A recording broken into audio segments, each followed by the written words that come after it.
Sudan کے ایک شخص نے ایک مضمون لکھا ہے۔ اس میں اس نے اپنے ساتھ پیش آنے والا ایک دلچسپ واقعہ بیان کیا ہے۔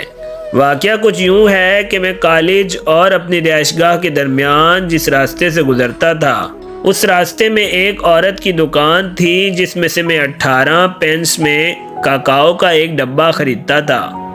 ایک دن دیکھا کہ اس نے اسی کاکاؤ کا ایک ڈبہ اور رکھا ہے جس پر قیمت 20 پینس لکھی ہے۔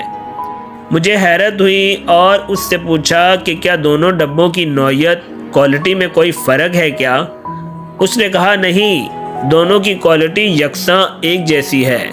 میں نے پوچھا پھر قیمت کا یہ فرق کیوں؟ اس نے جواب دیا کہ نائجیریا جہاں سے یہ کاکاؤ ہمارے ملک میں آتا ہے، اس کے ساتھ کچھ مسائل پیدا ہو گئے جس کی وجہ سے قیمت میں اچھال آ گیا ہے۔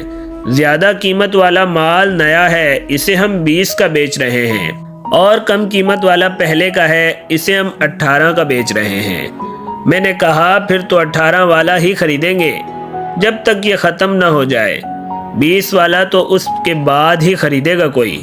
اس نے کہا ہاں مجھے یہ معلوم ہے۔ میں نے کہا کہ دونوں ڈبوں کو مکس کر کے دو اور 20 کا ہی بیچو، کسی کے لیے قیمت کا یہ فرق جاننا بہت مشکل ہوگا۔ اس نے میرے کان میں پھسپھساتے ہوئے کہا کیا تم کوئی لٹیرے ہو؟ مجھے اس کا یہ جواب عجیب لگا اور میں آگے بڑھ گیا، لیکن یہ سوال آج بھی میرے کانوں میں گونج رہا ہے، کیا میں کوئی لٹیرا ہوں؟ یہ کون سا اخلاق ہے؟ دراصل یہ ہمارا اخلاق ہونا چاہیے تھا، یہ ہمارے دین کا اخلاق ہے، یہ وہ اخلاق ہے جو ہمارے نبی نے ہمیں سکھایا تھا۔ لیکن افسوس، اپنی ایمانداری سے بتائیں کیا ہم لٹیرے نہیں؟ آپ نے اس کہانی سے کیا سیکھا اور کیا سمجھا؟